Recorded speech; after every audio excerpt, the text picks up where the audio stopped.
Assalamualaikum warahmatullahi wabarakatuh. Kami ingin mempresentasikan tentang analisis paritas daya beli pada kurs rupiah terhadap dolar Amerika Serikat dengan anggota kelompok Rizka Dwiana 017, Abdaliyah 190, Muhammad Rifaldi 172, Ayla Anissa 014, dan Nur Adila Bahri Lubis 044. Berdasarkan jurnal periode September 1997 sampai Desember 2007 dengan menggunakan metode Error Correction Model, Grivia Agustin. Ada dua pengaruh krisis ekonomi yang melanda negara kita. Yang pertama, depresiasi nilai tukar rupiah terhadap dolar Amerika Serikat yang sangat fluktuatif. Yang kedua, laju inflasi yang semakin sulit untuk dikendalikan oleh otoritas moneter maupun pemerintah. Salah satu teori yang menjelaskan hubungan antara tingkat harga atau inflasi dengan pergerakan nilai tukar adalah teori paritas daya beli atau Purchasing Power Parity Theory, bahwa nilai tukar antara dua negara seharusnya sama dengan rasio dari tingkat harga di kedua negara tersebut. Dalam versi relatifnya, teori PPP mengubah pernyataan tingkat harga dan tingkat kurs keseimbangan menjadi perubahan harga dan perubahan kurs keseimbangan.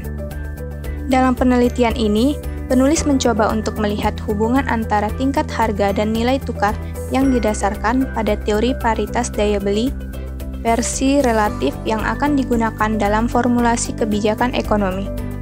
Paper ini dilakukan dengan menggunakan metode Error Correction Model atau ECM, di mana ECM ini mampu menyelaraskan hubungan jangka panjang dan jangka pendek. ECM ini dipilih mengingat konsep paritas daya beli ini akan lebih tepat dilihat dalam konteks jangka panjang. Variabel-variabel yang mempengaruhi nilai tukar jangka pendek, variabel-variabel yang dipilih adalah: pertama, selisih tingkat bunga, kedua, jumlah uang beredar, ketiga, cadangan devisa, dan keempat, total nilai ekspor dan impor. Menurut Krugman, pada tahun 1999, penerapan sistem nilai tukar mengambang bebas memiliki beberapa keunggulan antara lain otonomi kebijakan moneter, simetri, stabilisator otomatis. Teori penentuan nilai tukar atau Purchasing Power Parity Theory, teori PPP ini erat kaitannya dengan dalil satu harga atau Law of One Price, dengan dirumuskan sebagai berikut. Diumpamakan, PIRP adalah harga rupiah barang I, bila dijual di Indonesia, dan PI dolar adalah harga dolar barang yang sama bila dijual di Amerika Serikat. Berdasarkan rumus di atas, maka kurs rupiah terhadap dolar merupakan nisbah hasil harga mata uang Indonesia dan uang Amerika atas barang I adalah IR rupiah terhadap dolar sama dengan PI rupiah per PI dolar. Teori PPP ini dapat dibedakan menjadi dua versi, yaitu absolut dan relatif.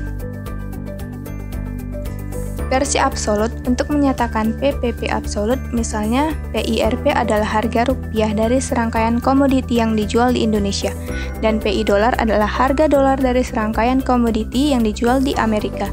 Maka PPP memprediksikan kurs rupiah terhadap dolar senilai E rupiah terhadap dolar sama dengan PI rupiah per PI dolar, atau PI rupiah sama dengan E rupiah per dolar dikali PIP dolar. Sisi kiri persamaan itu melambangkan harga rupiah komoditi di Indonesia, sedangkan sisi kanan adalah harga dolar komoditi yang sama di Amerika. Dengan demikian, PPP absolut menyatakan bahwa pada kurs yang tengah berlaku daya beli domestik terhadap setiap mata uang selalu sama dengan daya beli mata uang negara lain. Versi relatif, harga-harga dan kurs mengalami perubahan sedemikian rupa, sehingga nisbah daya beli domestik dan luar negeri dari setiap negara tetap bertahan. Rumus PPP relatif antara Indonesia dan Amerika dapat dinyatakan sebagai berikut. IT menunjukkan tingkat inflasi, di mana nilainya sama dengan perubahan persentase suatu tingkat harga dalam periode antara T dan T1. Menurut Madura tahun 2000 mengatakan, country with the high inflation rates have depreciating currencies, and over the long run, the rate of depreciation of the exchange rate is approximately equal to differential in national inflation rates. di mana EF sama dengan persentase perubahan kurs, IH tingkat inflasi domestik, IF tingkat inflasi luar negeri. Pengujian paritas daya beli di Indonesia pernah dilakukan oleh Pati Nasarani yang mempelajari hubungan jangka panjang PPP di Indonesia dalam era sistem nilai tukar mengambang terkendali atau pada periode penelitian mulai November 1989 sampai Juli 1996. Perbedaan penelitian yang dilakukan oleh penulis dengan penelitian oleh Ramirez dan Khan adalah terletak pada kasus negara yang diuji dan periode penelitian. Hipotesis yang diajukan oleh penulis adalah sebagai berikut. 1. Teori paritas daya beli berlaku untuk kasus nilai tukar rupiah terhadap dolar Amerika Serikat dalam jangka pendek pada era sistem nilai tukar mengambang bebas.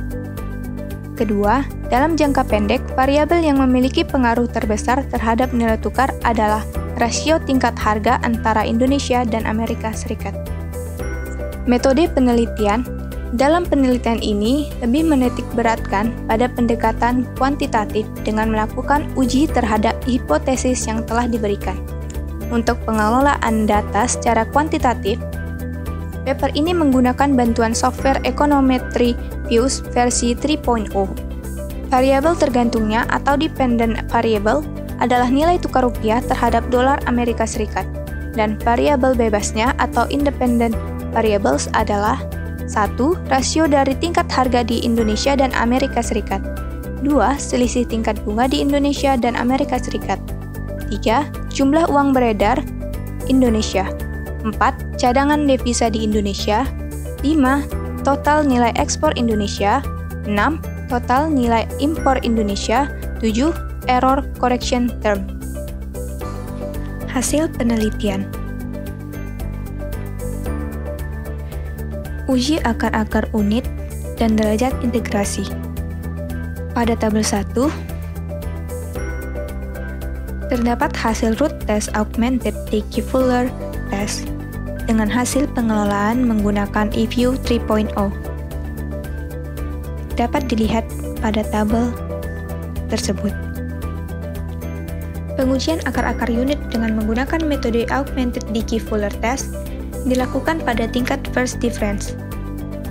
Dari hasil analisis, maka didapatkan bahwa seluruh variabel yaitu variabel nilai tukar, rasio tingkat harga, selisih tingkat bunga, jumlah uang beredar, jumlah cadangan devisa, total nilai ekspor dan total nilai impor, stasioner pada derajat integrated of order 1 atau L1.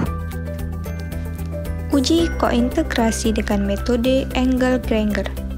Uji kointegrasi yang digunakan adalah Augmented Engelgranger Test. Kointegrasi dengan uji AEG ini meregresi bersamaan untuk mendapatkan residual. Untuk kemudian, residual yang didapatkan diuji pada derajat level dengan ADF test. Model untuk pengujian kointegrasi ini adalah sebagai berikut, di mana RTH atau rasio tingkat harga adalah rasio antara IHPB Indonesia dan IHPB Amerika Serikat. Persamaan jangka panjang juga didapatkan sebagai berikut. Hasil pengujian kointegrasi ditunjukkan pada tabel 2 berikut. Error correction model. Ditampilkan data sebagai berikut. Pembuktian hipotesis. Hipotesis pertama, teori paritas daya beli berlaku untuk kasus nilai tukar rupiah terhadap dolar Amerika Serikat pada era sistem nilai tukar mengambang bebas. Hipotesis kedua, dalam jangka pendek, variabel yang memiliki pengaruh terbesar terhadap nilai tukar adalah rasio tingkat harga antara Indonesia dan Amerika Serikat. Tingkat harga. Variabel rasio tingkat harga antara Indonesia dan Amerika Serikat selama periode September 1997 sampai Desember 2002 mempunyai koefisien regresi sebesar 1,219856 dan signifikan pada derajat kepercayaan 1%. Tingkat bunga. Variabel selisih tingkat bunga memiliki koefisien regresi sebesar min 0,604544. Hal ini berarti hubungan antara selisih tingkat suku bunga terhadap nilai tukar rupiah terhadap dolar adalah negatif atau berlawanan arah. Artinya, pertumbuhan variabel selisih tingkat suku bunga pada T-8 sebesar 1%, mengakibatkan pertumbuhan sebesar 0,604544% pada nilai tukar periode T dengan arah yang berlawanan, dengan asumsi variabel lain tetap. Jumlah uang beredar. Variabel jumlah uang beredar mempunyai koefisien regresi sebesar 3,390075. Hal ini berarti bahwa hubungan antara jumlah uang beredar dan nilai tukar adalah searah. Artinya, pertumbuhan pada variabel jumlah uang beredar pada periode T sebesar 1% akan menyebabkan pertumbuhan pada nilai tukar rupiah periode T sebesar 3,390075% dengan arah yang sama, dengan asumsi variabel lain konstan. Cadangan devisa. Variabel jumlah cadangan devisa memiliki koefisien regresi sebesar min 0,407113. Hal ini berarti bahwa hubungan antara cadangan devisa dengan nilai tukar adalah negatif. Total nilai impor. Variabel total nilai impor memiliki koefisien regresi sebesar 0,15541. Hal ini berarti bahwa hubungan antara variabel total nilai impor dan nilai tukar adalah serah atau positif. Total nilai ekspor. Variabel total nilai ekspor memiliki koefisien regresi sebesar 0,002184. Variabel total nilai ekspor ini tidak signifikan, artinya tidak memiliki pengaruh yang berarti pada perubahan nilai tukar. Kesimpulan dan saran. Kesimpulan. Dari hasil uji F didapatkan bahwa variabel-variabel rasio tingkat harga, selisih tingkat bunga, jumlah uang beredar, cadangan devisa, total nilai ekspor, dan total nilai impor secara bersama-sama memiliki pengaruh terhadap perubahan nilai tukar rupiah terhadap dolar Amerika Serikat. Sedangkan secara parsial atau uji T, variabel total nilai ekspor tidak memiliki pengaruh yang signifikan terhadap nilai tukar. Kedua, hipotesis pertama yang diajukan dalam penelitian ini adalah terdapat keberlakuan teori paritas daya beli untuk kasus nilai tukar rupiah terhadap dolar Amerika Serikat dalam jangka pendek untuk era sistem nilai tukar mengambang bebas terbukti. Ketiga, hipotesis kedua yang diajukan dalam penelitian ini bahwa dalam jangka pendek, variabel yang memiliki pengaruh dominan terhadap nilai tukar adalah rasio tingkat harga tidak terbukti. Keempat, variabel selisih tingkat bunga memiliki pengaruh yang signifikan terhadap nilai tukar. Kelima, variabel cadangan devisa memiliki pengaruh yang signifikan terhadap perubahan nilai tukar. Keenam, variabel total nilai impor memiliki pengaruh yang signifikan terhadap nilai tukar. Ketujuh, variabel total nilai ekspor memiliki pengaruh yang tidak signifikan terhadap nilai tukar. Saran. Pertama, perlunya menjaga kestabilan tingkat harga yang merupakan cerminan dari tingkat inflasi. Kedua, perlu dilakukan upaya dan kebijakan-kebijakan untuk meningkatkan ekspor baik migas maupun non-migas.